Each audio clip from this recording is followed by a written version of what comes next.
I'll be using my outline to speak from today.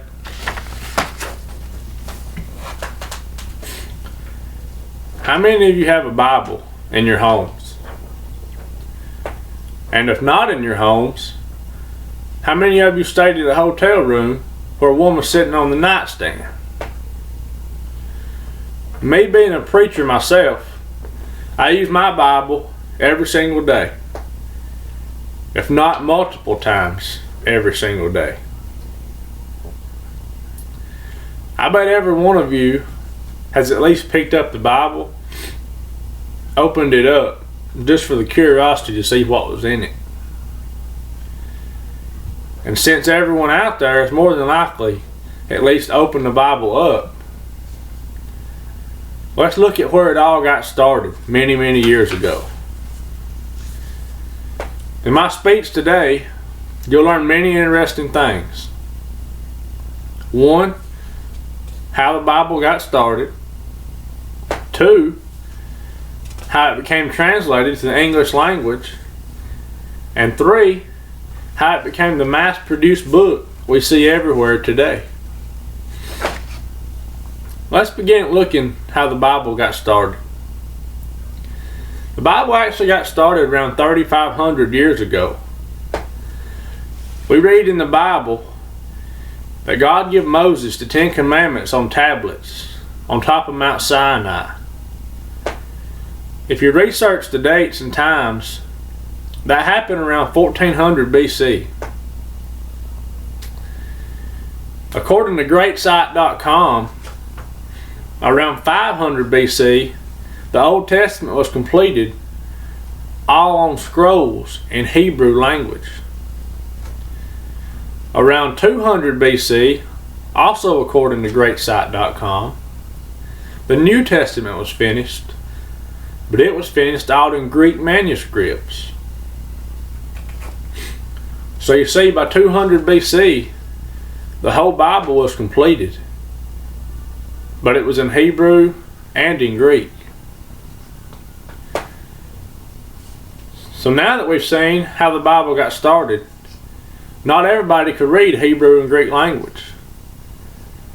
So let's look now how it became translated to the English language.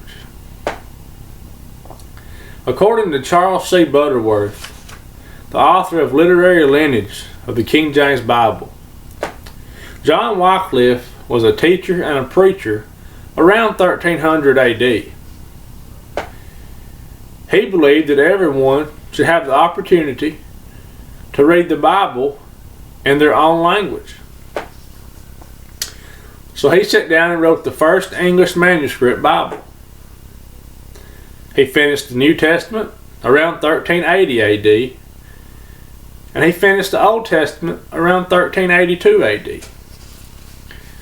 So now by 1382 AD, we have the Bible completed in English, but it's only been written by one person.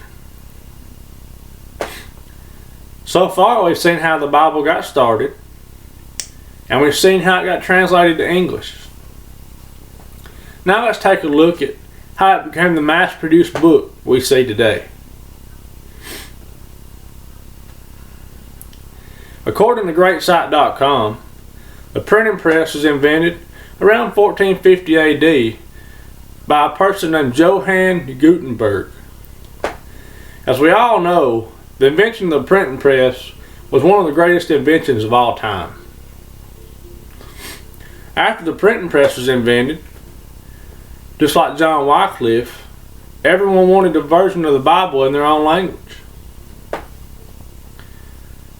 So if they wanted it, they could just print it.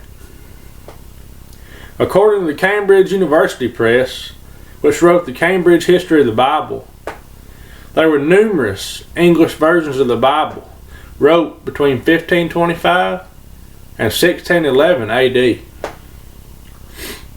That's why today, when you walk in any store, you see 15 to 20 versions of the English Bible throughout of it. Throughout this speech today, we've covered several things. We've covered how the Bible got started, how it got translated to English, and how it became the mass-produced book we've seen today. Now that you know where the Bible come from, next time you pick one up or walk into a Bible store and wonder why so many different versions, maybe you'll have a better understanding of how it all became.